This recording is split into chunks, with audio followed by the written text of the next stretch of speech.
تیرے عشق نے بخشی ہے یہ سوغات مسلسل، تیرا ذکر تیری بات مسلسل، میں محبت میں اس مقام پہ ہوں جہاں میری ذات میں رہتی ہے تیری ذات مسلسل۔ ناظرین، آج ہم جس ہستی کے بارے میں بات کریں گے وجہ کائنات حبیب خدا حضرت محمد صلی اللہ علیہ وآلہ وسلم ہیں۔ آپ بنی نوع انسانیت کے لیے آخری نبی ہیں، اللہ کے آخری رسول اور اللہ کی آخری کتاب کے وارث ہیں، یعنی کہ قرآن مجید۔ اللہ پاک نے ان کو رحمت للعالمین بنا کے بھیجا، یعنی کہ تمام جہانوں کے لیے رحمت، صرف ایک جہان کے لیے نہیں، تمام جہانوں کے لیے رحمت بنا کے بھیجا اور تمام انسانوں کے لیے رحمت بنا کے بھیجا، تمام مخلوق کے لیے رحمت بنا کے بھیجا۔ نبی کی پاکیزہ زندگی امت مسلمہ کے لیے تا قیامت نجات کا ذریعہ ہے، جیسا کہ قرآن پاک میں اللہ نے فرمایا یقیناً رسول کی زندگی تمہارے لیے بہترین نمونہ ہے۔ تو آج ہم ان کی زندگی کے متعلق بات کریں گے۔ حضرت عبداللہ جو کہ آپ صلی اللہ علیہ وآلہ وسلم کے والد تھے، ان کا انتقال اپنے بیٹے کی ولادت سے 6 ماہ پہلے ہی ہو گیا تھا، گویا آپ پیدا ہونے سے پہلے ہی یتیم ہو چکے تھے۔ آپ کی والدہ سیدہ آمنہ طہارت، نفس، شرافت، عزت، عصمت اور پاک بازی میں بے مثال تھیں۔ آپ کی ولادت پیر کے دن 571 عیسوی میں ہوئی اور علماء کے متفقہ فیصلے کے مطابق 12 ربیع الاول کو آپ کی پیدائش کا دن منسوب کیا گیا۔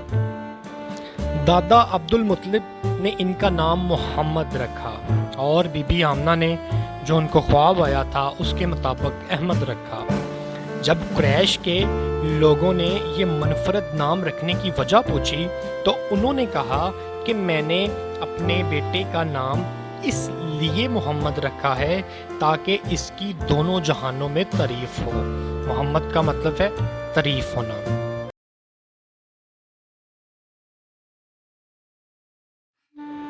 آپ کا نسب نامہ کچھ ایسے ہے: محمد بن عبداللہ بن عبد المطلب بن ہاشم بن مناف بن قصی بن کلاب بن مرہ بن کعب بن لوئے بن غالب بن فہر بن مالک بن ندر بن کنانہ بن خزیمہ بن مدرکہ بن الیاس بن مدار بن نزار بن معاد بن عدنان بن عواد بن حمیسہ بن سلمان بن بز بن کموال بن عبیبن بن ناشید بن حیزہ بن بلداس بن یدلف بن طابق بن جاہم بن ناحش بن مکی بن عائفہ بن ابکر بن عبید بن الدحا بن حمدان بن سمبر بن یسربی بن یحزن بن یلحن بن ارواح بن عیزی بن زشان بن اجزر بن افناد بن ایحم بن مقصر بن نحس بن زاری بن سامی بن مازی بن مازی بن عواد بن ارم بن حیدر بن اسماعیل علیہ السلام بن ابراہیم بن عزر بن نعور بن سروج بن رعو بن فحج بن عابر بن ارفحشد بن سام بن نوح بن لمیق بن سالک بن ادریس بن یارد بن ملحلل بن کنان بن انوش بن شیس بن حضرت آدم علیہ السلام۔ تم آئے تو جہاں بھر میں سویرا کر دیا تم نے، میرے آقا اندھیرے میں اجالا کر دیا تم نے۔ عربوں کی ایک روایت تھی کہ وہ اپنے بچوں کو دودھ پلانے کے لیے گاؤں میں دائیوں کی طرف بھیج دیا کرتے تھے تاکہ وہ کھلی فضا میں دودھ پئیں، پلیں بھریں۔ تو جب نبی پاک صلی اللہ علیہ وآلہ وسلم کی ولادت ہوئی تو اس رات اللہ تعالیٰ نے تمام دنیا میں سب کو بیٹے عطا کیے۔ جب دائیاں مدینے میں بچوں کو لینے آئیں تو حلیمہ جو کہ ایک غریب دائی تھی تو اس کو کوئی بھی بچہ دودھ پلانے کے لیے نہیں ملا۔ حلیمہ نے پہلے سوچا کہ نبی پاک صلی اللہ علیہ وآلہ وسلم ایک یتیم ہیں تو مجھے ان کی طرف سے کوئی انعام نہیں ملے گا، لیکن پھر بھی خالی لوٹنے سے اچھا ہے کہ میں اس بچے کو اپنے ساتھ ہی لے جاؤں۔ جیسے ہی بچے کو انہوں نے اپنے ساتھ لیا تو جو کہ حلیمہ کی اونٹنی کمزور سب سے آخر میں پہنچی تھی مکہ میں، وہ نبی پاک صلی اللہ علیہ وآلہ وسلم کی برکت سے سب سے آگے اور سب سے تندرست دکھائی دینے لگی۔ باقی دائیاں حیران رہ گئیں کہ یہ اونٹنی تو سب سے کمزور ہے، اس کو کیا ہوا ہے کہ یہ سب سے آگے جانا شروع ہو گئی۔ تو جب یہ گھر پہنچے تو اس اونٹنی نے اتنا دودھ دیا کہ ان کے گھر کے سارے برتن بھر گئے اور اونٹنی کا دودھ ختم نہیں ہوا۔ حلیمہ کہتی ہے کہ اس رات سے پہلے ہم نے کبھی اتنا زیادہ دودھ نہیں پیا تھا، پیٹ بھر کے دودھ پورے خاندان نے پیا۔ ان کی بکریوں نے اتنا دودھ دینا شروع کر دیا کہ ان کے گھر میں برکت ہونا شروع ہو گئی۔ ان کو پتہ چل گیا کہ یہ ساری برکت اس بچے کی وجہ سے ہے، اور لوگوں کو کیا پتہ تھا وہ بچہ کون ہے۔ تو شاعر نے کیا خوب لکھا ہے، خدا والے ہی جانے ذات محبوب خدا کیا ہے، زمانہ کیا سمجھ پائے کہ شان مصطفیٰ کیا ہے۔ 2 سال بعد جب جبرائیل علیہ السلام آئے، نبی پاک صلی اللہ علیہ وآلہ وسلم بچوں کے ساتھ کھیل رہے تھے کہ اتنے میں جبریل علیہ السلام آئے اور انہوں نے نبی پاک صلی اللہ علیہ وآلہ وسلم کو لٹا کر ان کا سینہ چاک کیا اور ان کا دل نکال کر آب زمزم سے دھویا اور اس دل کو دوبارہ سینے میں لگا کر سینے کو سی دیا۔ جب یہ قصہ بچوں نے دیکھا، بچے بھاگتے ہوئے حلیمہ کی طرف گئے اور کہنے لگے، حلیمہ، محمد کو کسی نے توبہ نعوذ باللہ مار دیا ہے۔ حلیمہ دوڑتی ہوئی آئی تو نبی پاک صلی اللہ علیہ وآلہ وسلم ان کی طرف آ رہے تھے۔ حلیمہ اس بات سے ڈر گئی اور انہوں نے فیصلہ کیا کہ میں اس کو واپس مکے اس کے گھر والوں کی طرف چھوڑ آؤں گی۔ والدہ کی وفات کے بعد آپ صلی اللہ علیہ وآلہ وسلم کو عبد المطلب نے 8 برس تک بڑی عزت، بڑے پیار اور بڑے ہی عقیدت سے پالا۔ پھر عبد المطلب کے انتقال کے بعد ان کی کفالت کا ذمہ ان کے چچا ابو طالب نے لیا۔ ابو طالب بھی ان سے بہت پیار کرتے تھے۔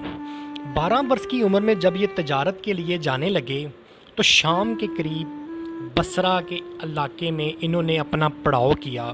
وہاں بحیرہ نامی عیسائیوں کا ایک راہب قافلے سے گزر کے آپ کے پاس آیا، پھر آپ کا ہاتھ پکڑ کے بولا، یہ دنیا کے سردار ہیں، اللہ کے رسول ہیں، اللہ انہیں رحمت للعالمین بنا کے بھیجے گا، میں انہیں مہر نبوت سے بھی پہچانتا ہوں، یہ کاندھے کے نیچے نرم ہڈی کے ساتھ سیب کی طرح ہے، ہم اس کا ذکر اپنی کتابوں میں پڑھتے آئے ہیں۔ اس نے سارے قافلے کو دعوت دی اور ان کو کھانا کھلایا اور یہ کہا اس کے چچا کو کہ ان کو شام کی طرف مت لے کر جاؤ، یہودیوں سے ان کو خطرہ ہے، تو لہٰذا ابو طالب نے ان کو ادھر سے واپس بھیج دیا۔ آپ بکریاں چراتے تھے اور اس کے بدلے میں جو مزدوری ملتی تھی وہ آج کے حساب سے ایک دن کی 80 سے 90 روپے کے درمیان بنتی ہے۔ اور آپ صلی اللہ علیہ وآلہ وسلم فرمایا کرتے تھے کہ کوئی نبی ایسا نہیں جس نے بکریاں نہیں چرائیں، ان کو بکریاں چرانا اچھا لگتا تھا۔ پھر جیسے ہی آپ کی عمر کچھ زیادہ ہوئی تو آپ نے تجارت شروع کر دی۔ آپ لوگوں میں صادق اور امین مشہور ہو چکے تھے۔ آپ کی دیانتداری کی شہرت دور دور علاقوں تک پھیل چکی تھی، اور پھر آپ کی دیانتداری کی خبریں حضرت خدیجہ رضی اللہ تعالیٰ عنہ تک بھی پہنچیں، تو انہوں نے کہا کہ میں محمد سے ملنا چاہتی ہوں، میں اس کے ساتھ اپنی تجارت کرنا چاہتی ہوں۔ تو انہوں نے آپ صلی اللہ علیہ وآلہ وسلم کو اپنے پاس بلایا اور ڈبل معاوضہ دے کر کہا کہ یہ میرا سامان ہے، اس کو بیچ کر آؤ۔